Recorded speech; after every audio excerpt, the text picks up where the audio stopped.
Hello everyone. It took 15 episodes before we have the first birds team. So it seems like it's hard to be a top dog when you are fighting amongst the birds. Hello everyone. Welcome to 15 episode of Road to Super Bowl Season 3. Here we are today with Atlanta Falcons, team that I wouldn't say would be on the top of the list of birds team that we are first to reveal in the series. But unfortunately, they are making a recurring appearance between 10th and 20th pick. Is it that they are stuck in purgatory? Are they ascending team? Or are they just the Falcons? Let's find out, shall we? So we start as usual with reviewing their draft. And Michael panics. Okay. I know this is why you are here, to a lot of degree, I would say. Michael Penix and my grade D-. And I know, in hindsight, this grade doesn't look that great, though I will still stick by it to a certain degree, because when I'm talking about the draft, when I'm talking about the prospect that's been drafted, I always think about several stuff, and I told you guys about those. First is how good of the prospect he is, obviously. Second, where should he have been drafted? Like how much of a reach or value this is? Is there a need for him in this team? Is this a good scheme for him? And with Michael Penix, the situation is very, very clear to me. There has been a cardinal fuck up within the Falcons organization, because either they, from the free agency start, when they signed Kirk Cousins towards the draft, they discovered something about Cousins that they did not know, which said they didn't make their due diligence very well, which is a huge problem if you are making such a big move and signing a QB to $180 million, $80 million. Or B, they thought that they can have their meal and cake too, which means we can think about the present with Cousins and we can think about the future with Penix, which would be nice if you have unlimited resources, but you have not that many of them in terms of draft picks, etc. And this thinking, I believe, is only possible when you are exceptional franchise, when you most likely have one of the top 4 guys, or like really insane GM, etc., and nothing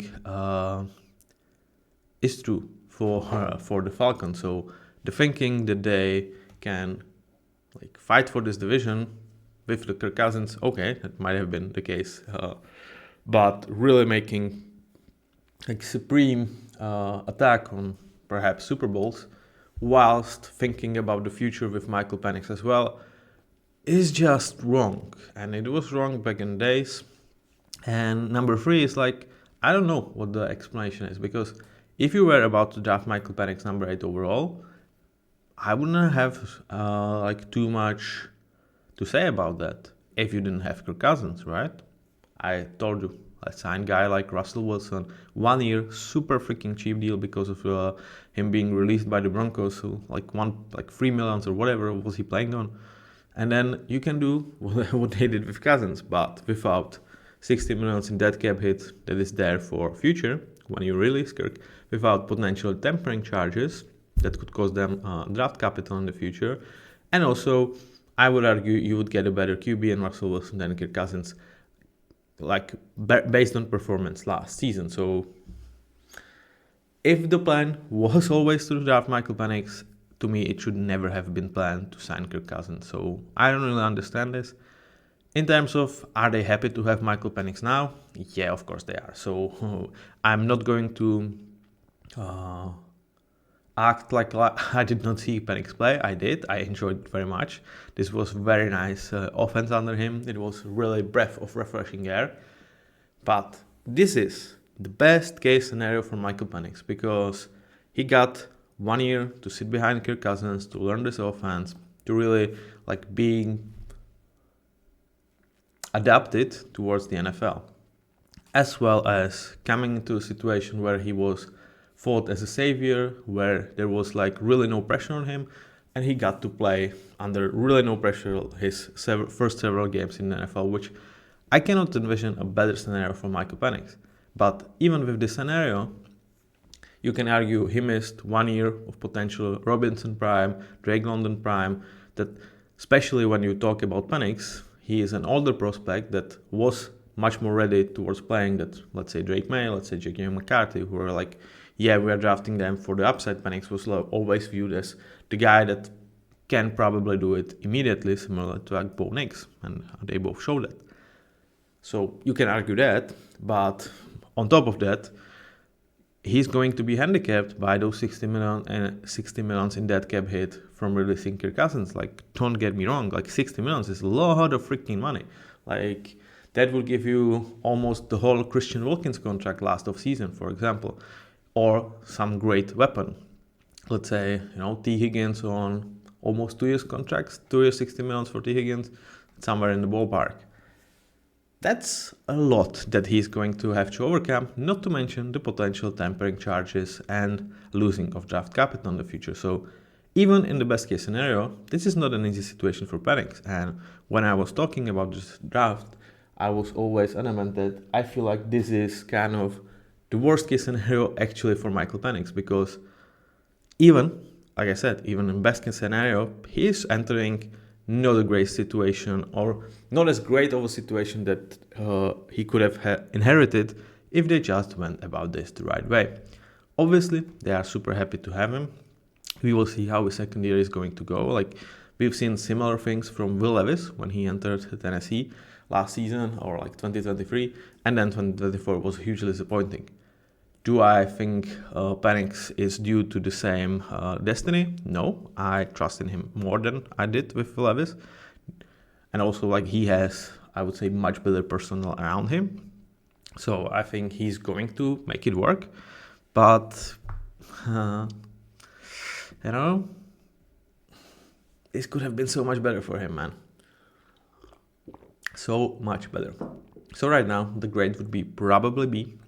Because I think you could still make a case that if they did not draft him, and they went for Borg Powers, for Jared Veres, I'm picking like the best guys in terms of playing, but they were both drafted like several picks behind them, and I was talking about both of these guys towards Falcons here.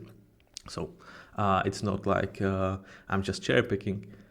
I can make an argument that despite Kirk Cousins being quite bad in several games, they could probably still make a playoffs with one of these guys as contributors year one. So, we would be sitting here after Falcons being probably one and done in playoffs and thinking, okay, do they need to move from Kirk Cousins, or is it like we trust in him more with 1 year extra being from that injury and from the recovery process? So I still think they are happy to have him, but by no definition in my mind, this is a slam down pick. This is going to be a pick that I probably will get a lot of heat online, but I'm sticking my neck out there for this take because I honestly believe in what I'm saying. Surprise, surprise, right? Let's go towards the next guy, and yet another pick that I absolutely hated. I absolutely hated how they approached it, how much they've spent to even put themselves up there to grab Ruggiero. And year one, I'm unfortunately looking good for this take. Like, he didn't offer them pretty much anything. Like, when he was out there, it was some decent play, but he only got there for 147 snaps. I mean, you could have had two great players if you didn't move for Rook, and you have Rook. So good luck, Falcons. Unfortunately, the story does not get severely better after that. I like Brandon Dorlos. I thought this was a bit of a value. I wouldn't say like similar, like same grade on him and Ruggiero, but they were like 15 to 20 picks from each other on my board, rather than 65 picks on the actual, or 75 picks on the actual board. So I like this, but unfortunately also did not make a field, only 19 snaps. And it's kind of crazy how we are still talking about Falcons being like this middle of the pack team when you consider that they almost wasted this whole draft, given year one contributions from these players. Like, there's pretty much nothing besides Michael Penix's couple of games. Because when you look at Braylon Trice, JD Bertrand, neither of those guys have any significant playing time. Braylon Trice, nothing. JD Bertrand, 157 snaps. Their most played rookie was actually Michael Penix with 230 snaps. Like, that's freaking insane. Like, this was a generational draft. You had great picks, obviously number 8 pick and several others. And you get really close to nothing, and still we are talking about where they could have made playoffs. That's insane. Like, that tells you a lot about how talented this roster is, how shitty the division is also. But it's like insane. Imagine if they had Eagles types of draft, or Rams types of draft, or Chargers type of draft. Like, what could have been for this team? With that being said, there's really not much to say about this draft. Like, they dropped the ball. They didn't get difference makers for year one. It's not like they were looking for super young prospects. Like, the youngest of the bunch is Rook Ororo, right now 23 and a half years old. So that's not like 20 years prospect. So they expected them to contribute year one. There were some injuries, obviously, so you cannot totally disregard this aspect of the game, but this is ugly.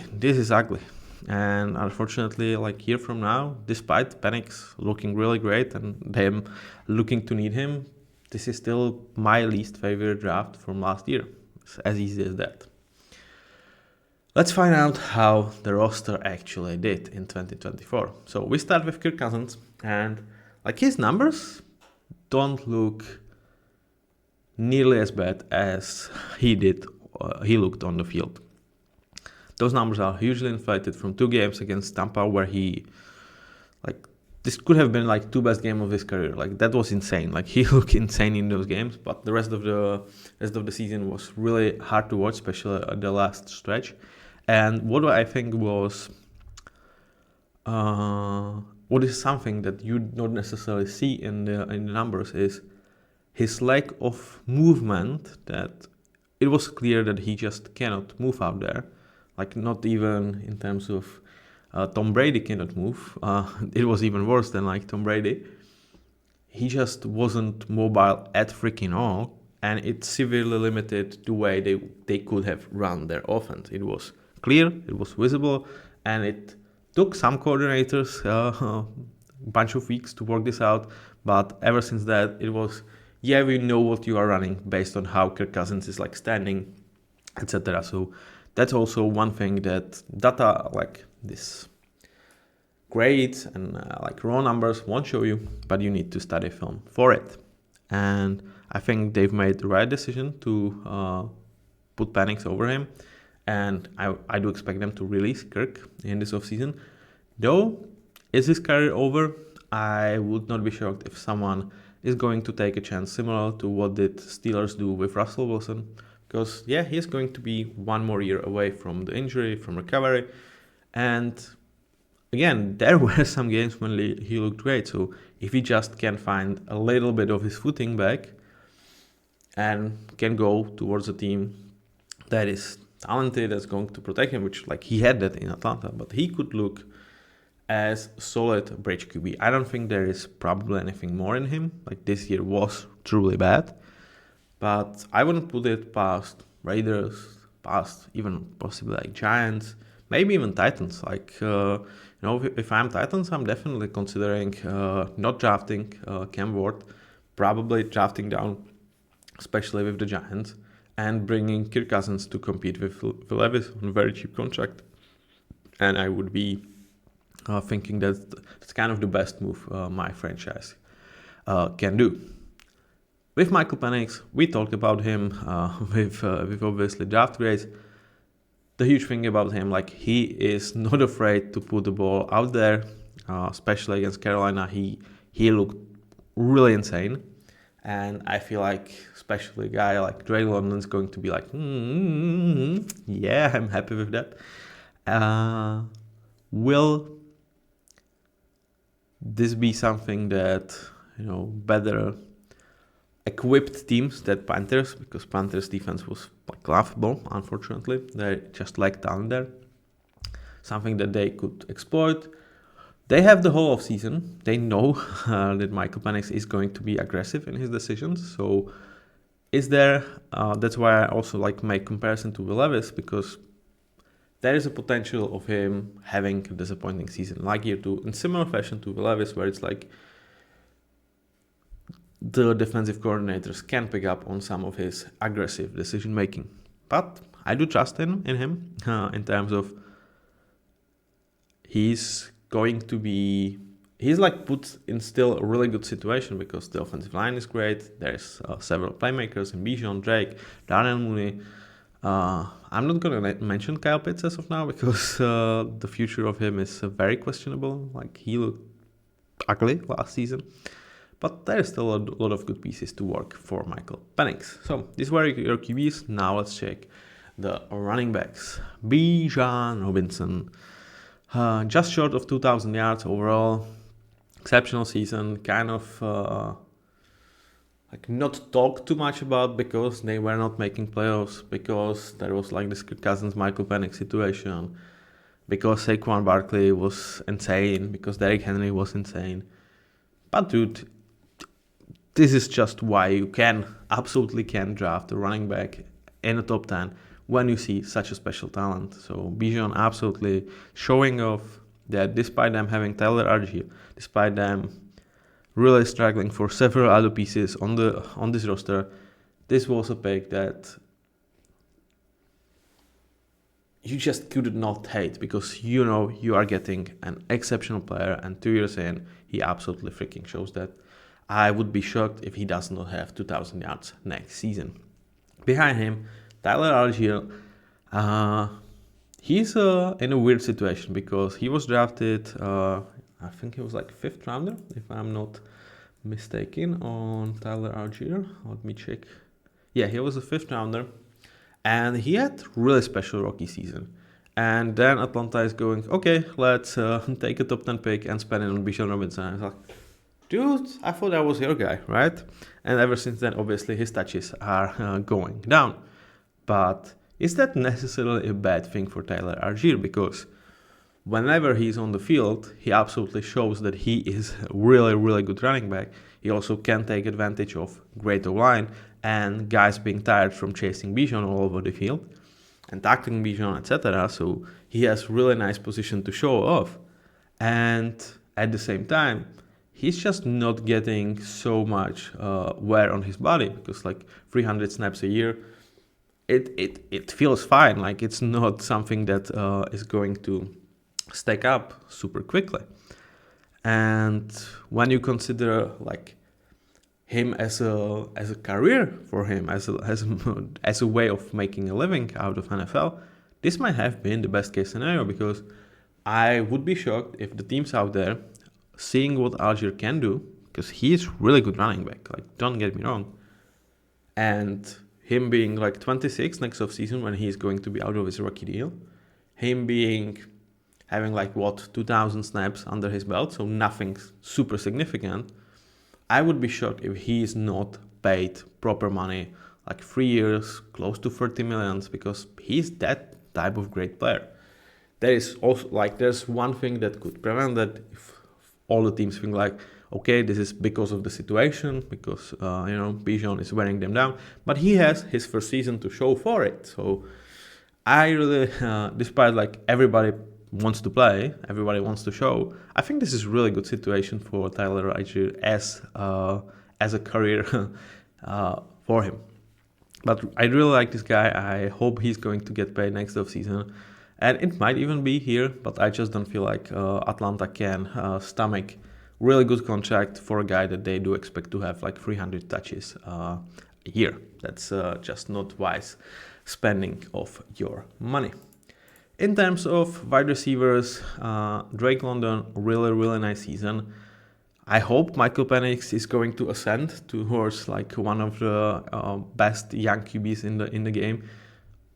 even if it would be just to see Drake London with proper QB, because he is in similar situation like Garrett Wilson, Terry McLaurin, like the guys that we know are great, but can they please have someone excellent or really good throwing them the ball? I mean, this was not meant as a jab to Aaron Rodgers, but mostly about the years prior with Garrett Wilson.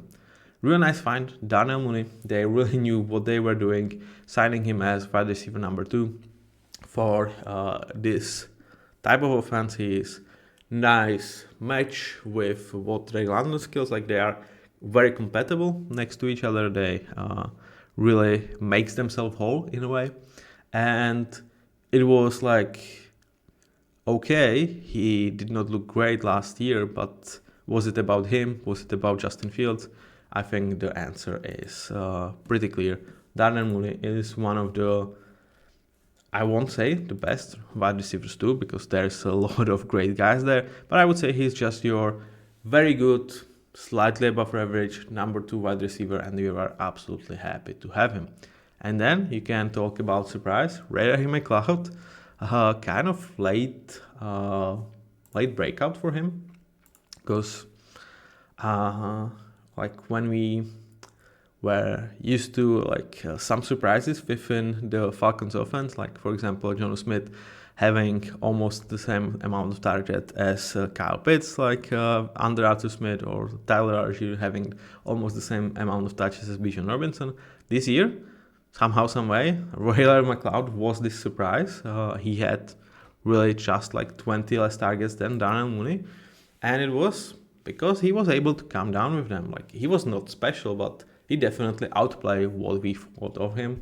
And him as your number 3 or number 4 wide receiver on like $4 million a year, that's really nice find for this front office. And you know, they are set for next season with not necessarily too much to be involved or invested towards this room. Now towards the bet, and that's Kyle Pitts, because unfortunately this guy just continues to get worse, which is insane because he's still on his rookie deal. He's still like 25. And like, he entered the league as one of the best tight end prospects ever. He showed why in year 1, and ever since it's like steady decline.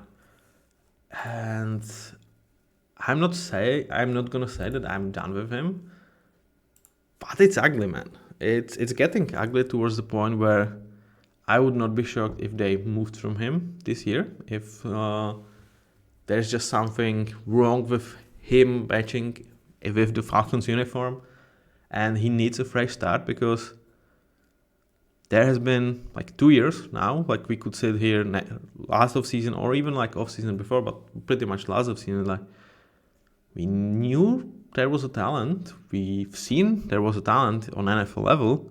Where is it? Why is he dropping the ball? Why is he just not winning contested catches? Like, where is Kyle Pitts? And the answer is, I don't know, man. Like, he was always going to be like a problem as in terms of blocking. Like, this is not part of his game. Like, he's like Jimmy Graham in that area.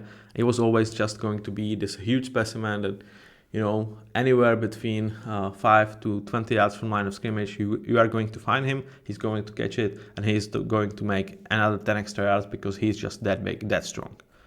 And like any corners, you know, good luck tackling him, and even linebackers. But for 2 years in a row, at least, it's just not been there. And I don't know, man. Like, at this point, even his 5th-year option that's worth $13 million feels like an overpay, which is a little bit crazy, and something that when you saw him drafted 4th overall, when you saw him in his rookie year, this would have been an outcome that nobody would predict, like literally nobody. Dave signed a nice compliment to Kyle Pitts in Charlie Warner. He is kind of blocking specialist. They snatched him off from 49ers. I can imagine they weren't too happy about losing Charlie Warner, because he is kind of very the opposite of what Kyle Pitts is. Like, he's not this flamboyant type that you expect to have, huge gains from, but you expect him to be physical out there, physical on line of scrimmage, and just this silent player that will do his job, and that's that. In terms of O-line, this is one of those that are really highly rated, and rightfully so. Yet again, we can have another insane conversation about Jake Matthews. He's really great left tackle.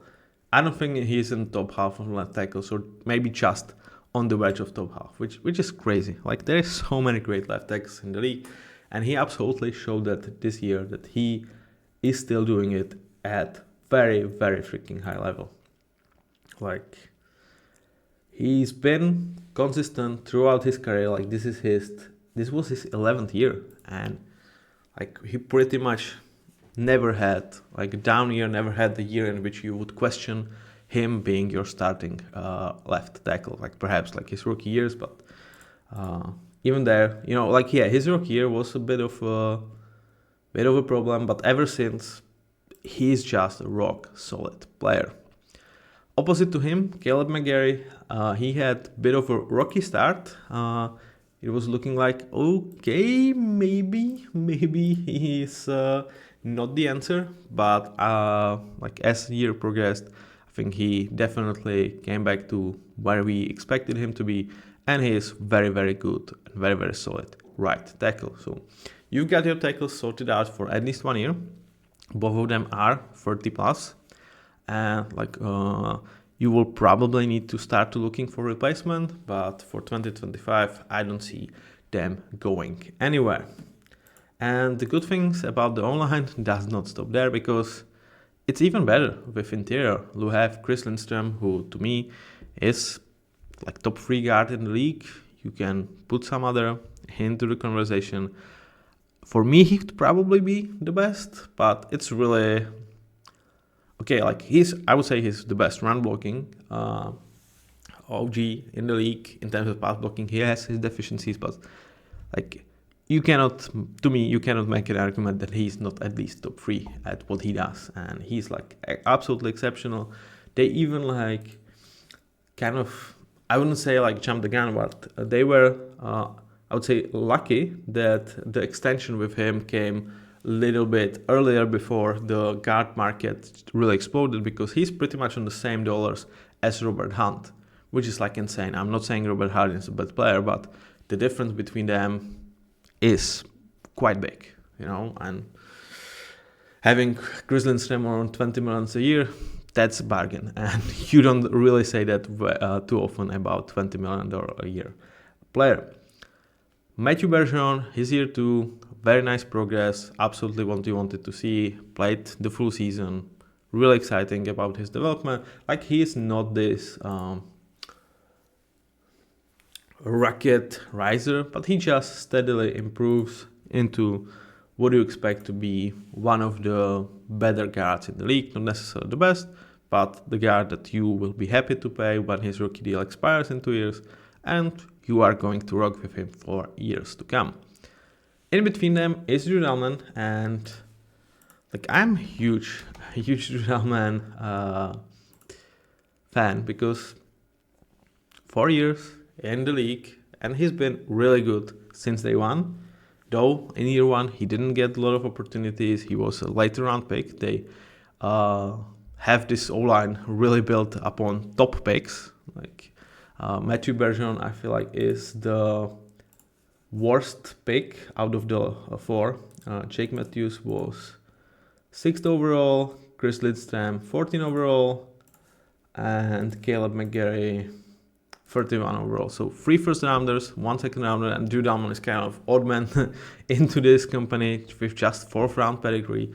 But ever since he's been in the league and got his proper chance in his second year, I would call him average, and he, to me, entered the conversation of top 10 centers in the league probably somewhere last year. This year, unfortunately, he was only there for half of the snaps, and you can definitely point to some of his weaknesses. He's not as probably strong as you like. He's slightly more dependent towards the scheme that they are running in Atlanta, and also having Chris Lindstrom next to him like helps you tremendously. So if they do not resign him, there is need to be like this eyes towards Rudam and whether he can keep up on some other offenses, but how he fits, what the Atlanta wants from him to do, he absolutely performs as one of the top 10 centers in the league, in my humble opinion.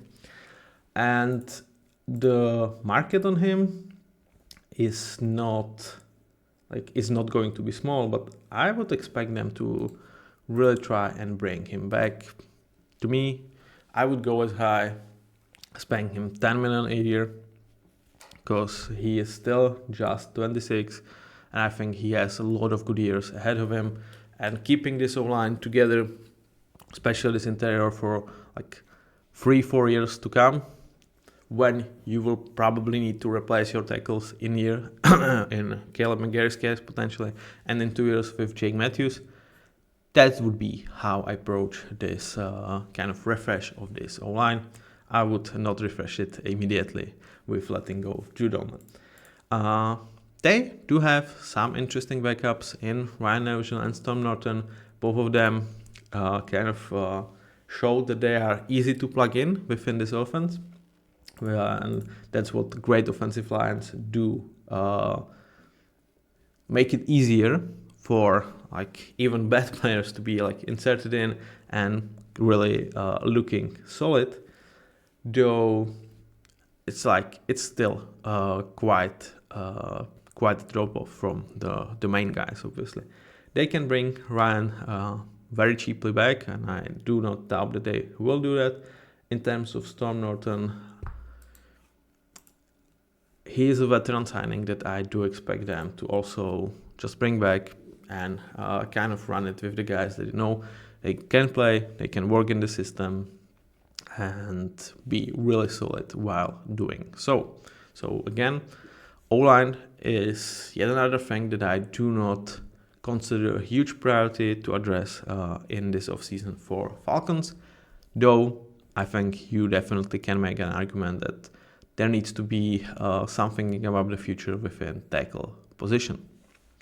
With that being said, this offense has so much talent that it's just sad when you see it come to waste, especially like those 5 games that ultimately benched Kirk Cousins when he threw for 1 touchdown and 9 interceptions. Like, how are you doing this with this O-line, these playmakers? That's really harsh. So I hope Michael Penix will succeed. I hope I'm going to have to eat my words on the D- grade on him. I wish him nothing but the best, and I want to see this offense being what they are being promised for several years, pretty much ever since like draft of Drake London, or at least from draft of Bijan Robinson. With that being said, let's shift towards defensive side of the ball, and here there's going to be not that many positives. We start with absolute flop of a trade with Matthew Judon. I liked when it happened. I thought that he's a bit undervalued, like in terms of what league thinks of him, but he just looked goddamn awful, taken away from Patriots environment, and also after a year that he spent pretty much on the sideline with an injury, he was a liability out there, which is something that I would not envision to say about Matthew Judon. He's 32 years old, so that could have been a factor as well. And yet another guy that you have to absolutely watch and think really quick on your feet within like first 4 games of next season, whether even the good starter label is fitting to him, because he was playing somewhere between like solid backup and good backup this season. New environment, new system, coming back from injury. I do not expect him to repeat such a putrid performance, but I will watch him. One good thing that I would say about this edge group was Arnold Ebitiki, who finally looked like a player that is your solid number 2 piece. But that was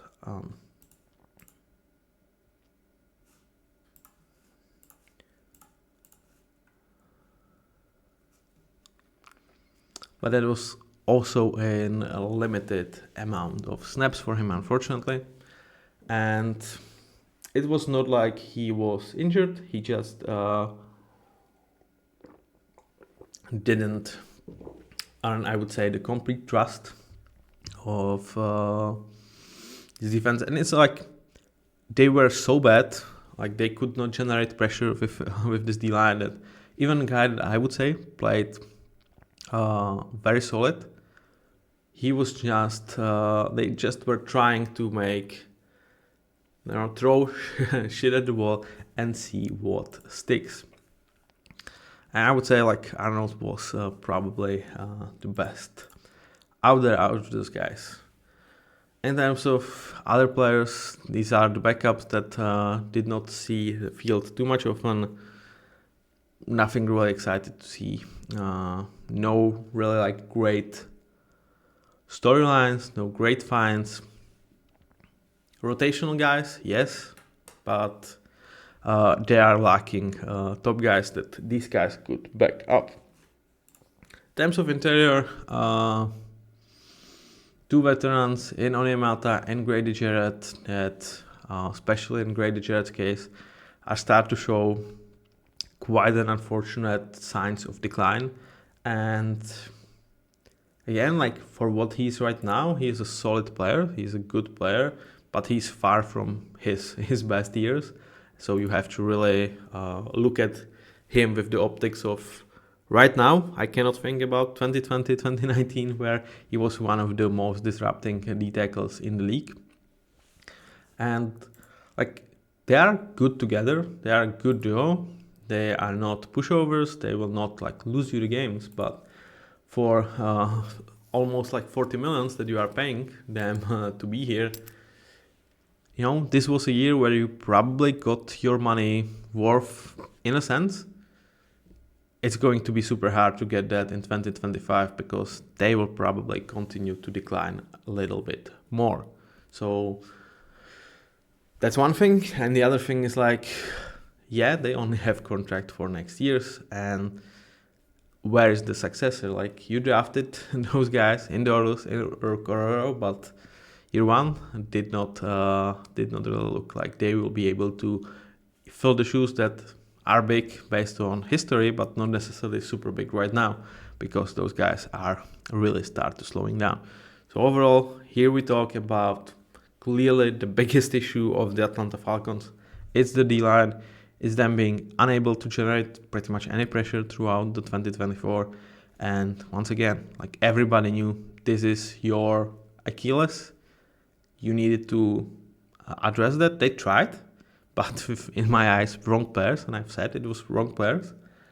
And also with Matthew Judon, there was like, he could be not necessarily a savior of this room, but the guy that elevates this to an average room, unfortunately, was dragging them even more down. So I cannot say I will be shocked if they don't draft a defensive lineman in first round, because their GM just tend to take playmakers instead of let's say grinders, especially in the defensive side of the ball. But they really need one. They really freaking need one. Now let's shift towards linebackers, and to me this is like we talked about this so many times, absolutely generic linebacker core that you are not investing highly in this position. Again, the amount you are paying here is around 10 million. You have one experienced veteran who is clearly good enough in Caden Ellis. He's had a really nice season in terms of his blitzing abilities. They were able to unleash him in certain packages. And when you say they were able to, like it was like, well, we kind of need to, because we cannot generate pressure with four guys, as our D-line just completely sucked ass this year. And behind him, you have guys on cheap contracts, rookies, Lane Ledman, Joe Anderson, really solid players that they not elevate this room, but they are able to be out there to play good football. And once again, you just have a solid room that for any other position, I would say, is below average. But when you look at linebacker groups around the league, this is how your average group of linebackers really look like. Leading by good player, mostly veterans, here it's Caden Ellis, and then it's like two cheap guys, whether it's veterans in their like 10th year over the career that just getting paid here, some veteran minimum, or most likely it's like those third, fourth, fifth round picks that they have like really good trades that could compensate some of the trades that perhaps the top guy is lacking. Though with Caden Ellis, that's not necessarily the case that he would not have great trades, especially in terms of speed. But that's how pretty much I would say 10 to 15 rooms in the NFL are like pretty much copy paste this type of build for linebackers room, and that's what makes them average. So I like this player. I like Nathan Edelman. I like Caden Ellis. I like Troy Anderson. I think they have a chance to bring Nathan Edelman back on cheap. Yeah, he's restricted free agent, so we should really see them run this back one more year. Though after 2025, all of these guys are out of contract, so we will see how they will approach this room for 2026. Now let's shift towards secondary. Jesse Bates. I don't think he's as clearly the best safety in the league as he was pre-2024 because he struggled just a little bit compared to his insane standards. He was still exceptional. He's still an elite player. I'm not stripping him away of this title, but I'm just like holding my horses on, clearly saying that he is the best safety in the league. Unfortunately, next to him, Justin Simmons just kind of showed why Denver got rid of him, slightly surprisingly to me, and why he was out there pretty much till like late August. I think that's where they signed him. He was still not bad, but clearly not his top form, and it could be a case that this is just where the years are starting to catch up, and we will see him being signed to like deals that are going to be much cheaper than you would expect for someone of his name and of his pedigree, because back in his days, back in his prime, he was one of the best safeties out there, and I would say that none of the Broncos fans would tell me otherwise. Like especially his 2019 season was absolutely exceptional, but pretty much from his start 2016 towards like 2021, 2022, he was like in the conversation of at least the top 10 safeties in the league. We will see how they handle the second spot here. Richie Grant is out. They don't necessarily have a cheap way to bring him back. Am I not mistaken on that? So Justin Simmons as well. Let's figure it out in the offseason. In terms of corners, they have AJ Terrell, and he had this 1 year when he looked like the best corner in the league. Ever from that, he's been kind of fluctuating between being really good and some years average. But I would say that this year, to me, despite the numbers ain't looking that great, to me, he solidified himself as a guy that I absolutely trust to be my number one corner, and I do have faith that he might be like a lower echelon of the amazing starters for me, but still a guy that I'm happy to have as my number one and trust in him. Why is that so? Well, this all comes down towards when your defensive line is not able to generate any pressure almost whatsoever. It means your corner needs to cover for much longer, and especially for AJ, he's always or mostly covering the top guys. And if top guy has half a second longer than usual, you can be sure that he's going to take advantage of that. So, despite the numbers not looking really great, I feel worth of him for the season. I really feel like this was the year that I needed to see from him. To really solidify himself as this amazing starter, because I was definitely between this and important. I will rewatch him because I need to be sure, but from what I've seen, watching Falcons game like live, that's what I saw. So we will see if like under a bit of more scrutiny, I will find some situations I will not be super happy with AJ, but I do not expect that to be the case. And within the rest of this room, it's like you are happy that Clark Phillips made some nice strides in his second year, where he was called upon, especially post half point of the season, and showed that he can play. As your number 2 wide corner, with the amount of like missing pieces that they have on this roster, and AJ Terrell as your one, I think they could definitely go for it, but it's far from certainty because it's not like he has this great pedigree. He was a third rounder. It's not like he had exceptional rookie year. He struggled, and here we have only just slightly above 400 snaps worth of sample, as well as this was in second part of the season where the aforementioned D-line was playing better. It's still not good, but better. Mike Hughes, veteran signing that really surprised me. I did not expect him to put up such a nice performance. He was looking, I mean, I dare to say it, the best that he's ever was. Is that a controversial take on Mike Hughes? I don't necessarily think so. I mean, especially when you consider like what he had to work with in terms of this defense. Yeah, I think this was probably his best year. He definitely is a first round bust still, but he was drafted very, very young. He's, despite having 7 seasons under his belt, he's still only 28. So I will watch where he moves into this offseason, where the Falcons will try to bring him back.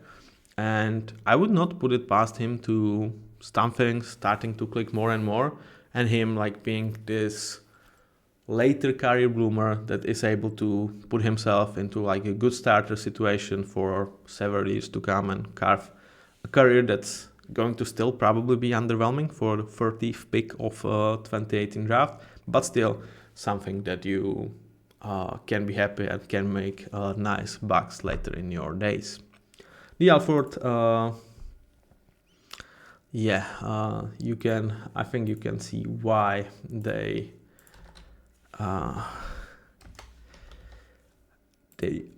I think right now are more trusting Clark Phillips, though with he is still a really nice find for an undrafted pickup.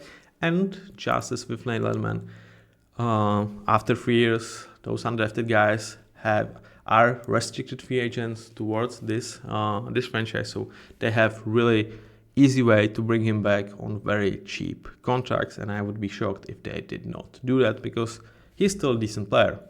And whether you invest in this room or not, I would say having D back is absolutely a no-brainer. So this was the rundown of 2024. Yet another year of what could have been. We have so many nice pieces, but we just cannot put it together. Here, I would say the most blame needs to go on Kirk Cousins and on this D-line because both of them underperformed slightly. Not slightly, they underperform quite heavily, and that leads me to, well, Raheem Morris was brought here as defensive head coach, and for that to be, I would say, a success story, you need to be really great at your job, and the defense was underperforming. I will give him that second part of the year, it started to look better, so I'm definitely not done with Raheem Morris or like him being able to turn around this defense, but I don't think he is on like a huge leash, as we will see with where this franchise is at. Now it's time to hand out some rewards and awards. So the best pick, draft hit, is going to be Michael Penix, and it's on the team where it was like really easy picking. They got really nothing from the rest of the guys. So despite still absolutely questioning this whole process, he seems like they've made the right decision at the end of the day. In terms of draft blunder, I cannot go for anyone else than Rook Aurora, despite like a lot of other guys not really performing very well. Rook has the added pressure, at least from me, that he cost 2 second rounders in this draft because they moved to get him. And yeah, it's just ugly. It's just ugly year one. I hope he can turn it around. I hope I'm wrong on him as well as arguably I will be on Michael Penix. I wish pretty much 99.9% of the guys everything good. There's very specific cases in which I'm like, yeah, I don't wish it to. But year one, absolutely my prediction sits where it was before this season. In terms of cornerstone of this franchise, I went for Bijan Robinson, really ascending to be like Edwards' top 5 running back in the league, dual threat guy that you will have for 3 next years because you will have a 50-year option on him, and machine, motor of your offense, and guy I absolutely expect to go over 2,000 yards in next year. And like it's super fun to watch Bijan, and I cannot wait. If Michael Penix is going to be a problem for opposing defenses, it could unleash Bijan even more because, with Kirk, it was super hard for running backs to really like find a good lines because defense could like look at how the personnel is stacked up and they kind of knew where they would like to run or where they would throw the football. So if Bijan goes over 2,000, I do expect that at this point, but can he go over 250 combined yards? I think it's a possibility. I think the talent is absolutely there. In terms of unsung hero, I go for Tyler Algier because every time he's called upon, he is great. He's special. He really is your Robin to your Batman in Bijan Robinson, and he absolutely gives you this second punch. The defense is like, okay, Bijan is not on the field. Oh crap, it's Tyler Algier there. And yet again, like this has so much potential. Unfortunately, I feel like we will going to see this only for 1 more year because I don't expect them to be able to afford Algier post 25. But boy, oh boy, I love seeing this guy play, and I love the attitude because it could have been very easy for him to be bitter about the whole drafting of Bijan and really not putting the work. But every time you call upon him in those 3 years, every freaking time he's, yeah, here, I'm ready, let's go for it. He just knows what is best for him. He grinds his ass out, and one of the guys that you really should be rooting for in my eyes because I absolutely love Tyler Algier and how he handles the situation. Yeah, and I'm not alone. My cat agree. Yeah, you tell them about Tyler Algier. Hello. So, with that being said, towards the flop, you kind of knew it. It has to be Kirk Cousins. Like, there could have been a case to be for it to be Matthew Judon because on a lot of other teams it could have been, but here it was just 180 million for Kirk Cousins and 1 touchdown, 9 interceptions in his last 5 games. You cannot overcome that. I'm sorry, and like I said, the numbers don't really picture the whole scene about how detrimental he actually was towards this offense, and I wish him nothing but the best. Kirk is like, he was kind of on the edge of like, do I like him, do I not? When I saw quarterback series, I was like, oh my god, this guy is a freaking grinder. Like, you freaking understands that he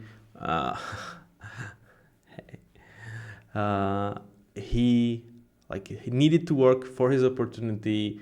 He fight some adversity with like Washington. You like that, obviously, and he's just a very like solid family guy besides this persona on the field. So I'm really happy that he got his back for him, like for himself. But for Falcons, this was a move that they will regret and are already regretting now. With that being said, let's look at where this franchise is as of right now. So Raheem Morris, I still think he's good head coach, but I did not see anything super special from the defense. The good thing and kind of saving grace is they've got better later in the year, but not towards the degree that they would be defense that anybody's fearing. And quite honestly, when you look at where my hot seat is on him being quite high at 7, they need to turn this thing around because there's a lot of talent, there's a lot of hunger within Falcons fans, and if they would have yet another year of this disappointment and defense being bad despite some talent on the side of the roster and despite some investments in terms of the draft, I think Raheem is gone. So like it or not, they kind of tied their careers towards Kirk Cousins. Now it's Michael Penix, now it's this defense. It needs to work in 2025, or I think it could be his last year as a Falcons head coach. In terms of how 2024 went, it's a D. It's a huge bust in terms of draft beside Michael Penix. It's a huge bust in terms of Kirk Cousins. It's Kyle Pitts not really delivering at all. What saves this was they were still in the playoff hunt up towards later weeks of the season. Bijan Robinson ascending, O-line really still bringing it the best and even developing, especially in case of Bergeron. And some nice individual performances, but it was definitely a disappointing year for Falcons overall. In terms of where their QB situation is, you might be like, oh, here he goes again, hating on Michael Penix. No. This is, if the situation was only Michael Penix, this would be, I would say, neutral, perhaps 1+, but the situation is Kirk Cousins is still here. And I have to count at least finances of his contract towards this situation because right now they are going to be paying premium for having Michael Penix as their QB because of Kirk Cousins' contract. So that's what is in this ranking. So it's not hate on Penix. It's not. Trust me, guys. It's really not. It's just they have two guys that combine for 50 million in terms of cap hit, and the output of that is, I think, 25th best QB in the league starting next year. So it can be really great ranking. Hot seat, we already talked about it. I think it's one of the biggest hot seats in the league because you were brought here, and it's talk about defensive head coaches to bring an immediate success. We believe that we have roster ready for success, and year one was not a success. And your defense was not a success. So if the defense continues to struggle and Falcons don't make the playoffs, which is far from gimme, Tampa Bay is definitely a very good team, and Panthers are ascending. They seem to have their answer in Bryce Young. And overall, the AFC is not... there are some teams that did not make the playoffs that you expect to be back out there, like the San Francisco. I think Seattle is ascending. Chicago could be really nice with Ben Johnson in charge. So it's going to be hard to get into the playoffs for the Falcons, and I think if they don't, Raheem is gone. In terms of finances, this is not a super pretty situation for the Falcons because one, you have negative $5 million in terms of cap hit as it stands right now, and two, you have Kirk Cousins' contract to be cut and create even bigger hole. So you don't have financial flexibility.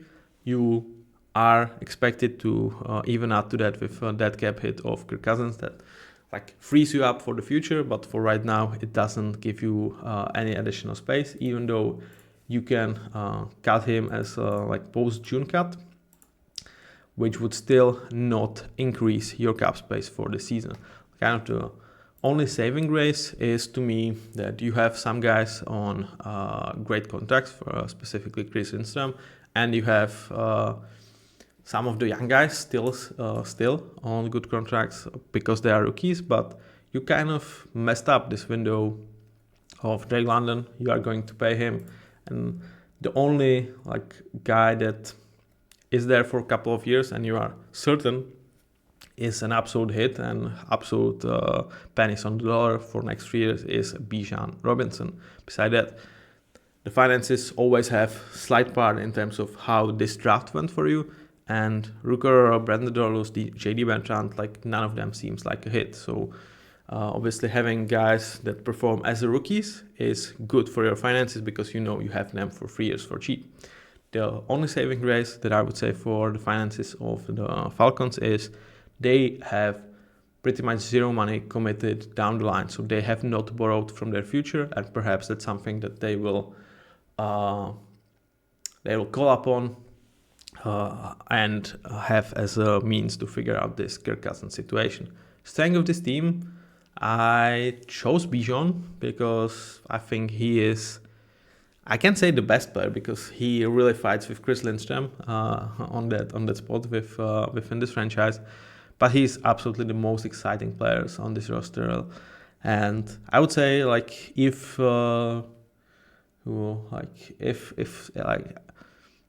Nathan Peterman is your QB, people would still tune up to watch Falcons and just see what Bijan is going to do, even if it was just for fantasy purposes. Like Bijan is the sun of this franchise, and it started to shine really, really freaking brightly this season. In terms of division, it's one of the best situations that teams are at. Tampa is a great team, but not the juggernaut by any stretch of imagination. I don't think right now most analysts, most bettors, and like guys that really understand things would have them in top 10. Like I would say they're kind of on the wedge, but probably not the top 10 team. And when that's your biggest competitor, and you have Saints who are in my eyes doomed for several years, especially if they finally start to be reasonable, and they will have like 2 years where they should not be competitive at all. And with Panthers, things turned positively in 2024 because Bryce Young looked like a potential franchise QB, but it's still far from gimme. And they need to absolutely redo their defense because it was unwatchable. So from their perspective, absolutely 2 pluses, 3 pluses here I'm going to say for the Buccaneers because I do trust them to be in a better spot than Falcons are right now. So how will the 2025 roster of the Falcons look like? Offensive line, I just think that it's very reasonable for them to bring Drew Dalman back. He's not going to be like super expensive, like 8 to 10 millions I think is how you can bring him back, and I would really like to keep this core intact. So Michael Penix is having the best protection that you can assemble. In terms of playmakers, it's clear Drake London, your wide receiver 1, Jordan Mooney, your number 2 wide receiver. You can make an argument that Ray McCall should be a free here. I would say they could draft someone here and to fight for this spot. But yeah, if you say like Ray should have been here, I'm absolutely okay with that. In terms of who is like the biggest contributor as a number 2 running back, number 2 tight end, number 4 wide receiver, is definitely Tyler Algier in this situation. Bijan, there's no question about him. Kyle Pitts, that's the one thing where I'm like, well, if you trade Kyle Pitts right now, you can save 10 millions if you trade him post. No, you can save 11 millions on him if you trade him, and I still feel like there are teams that could take a chance on Kyle Pitts. You probably are not getting anything better than like late third for him because what he's showing, and he's not going to be cheap if he hits. But I think there are teams that could take a punt on him, and for Falcons, it might just be good to move on. They have a lot of playmakers that could like fill the hole that Kyle Pitts is going to leave on this roster, and this is a way how you can save 11 millions. And perhaps like if I'm about to choose whether I want Drew Dalman back and have like an extra pick, or if I want Kyle Pitts back, I'm choosing Drew Dalman and an extra pick. So I think Kyle Pitts is it would be wise for Falcons to try to shop him, and Like I still think that there is something in him, but I don't think he's going to materialize that with the Falcons. In terms of backups for this offense, I feel like in terms of O-line, really easy to have Neugil and Norton back. They should be very cheap, and they proved to work in the system. Charlie Warner as your blocking specialist absolutely works. Ray McLeod, we already talked about him. I have no trouble even if he's my wide receiver number 3. He showed that he can handle that position. In terms of QB and backup running backs, I'm not sure who is going to take that role. When you struggle with cap space, and assuming they would not like borrow, let's say, 50 million from the future, it's not like super easy for them because they don't have third, they don't have sixth rounder in this draft. So we might see them trading down from like a second round, so they could create more third, fourth, fifth rounders to just fill some of the holes they have on the roster cheaply. And a running back and quarterback could have been just the guys that you address like this. So that's their offense. It's still really nice roster. And even with Kyle Pitts potentially gone, I do believe that table is set for Michael Penix to do really, really well. I cannot really say the same thing about the defense. Like I still feel like they will stack with David Onyemata and Grady Jarrett. You can save some money, but it's the problem that you don't necessarily have replacements ready. Like where is Brandon Rolos, where is Rucororo?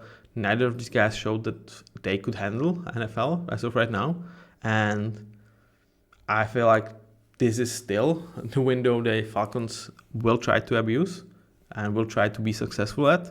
So despite this like being probably like smart decision in terms of bucks for the performance, I do expect those two veterans to be back and Abitiki to be this number 2 HPs. And for love of God, please draft a top edge player available when you are on the clock. In terms of linebackers, we already talked about it.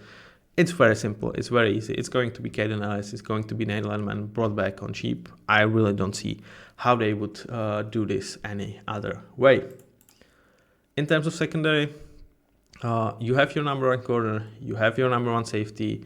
You have this D. Alford and Clark Phillips to fight for the spot to be your number 2 wide corner next to AJ Terrell. Whether you bring Mike Hughes back or not, like, I think you probably won't be able to afford to pay him top market dollars, so he might move on.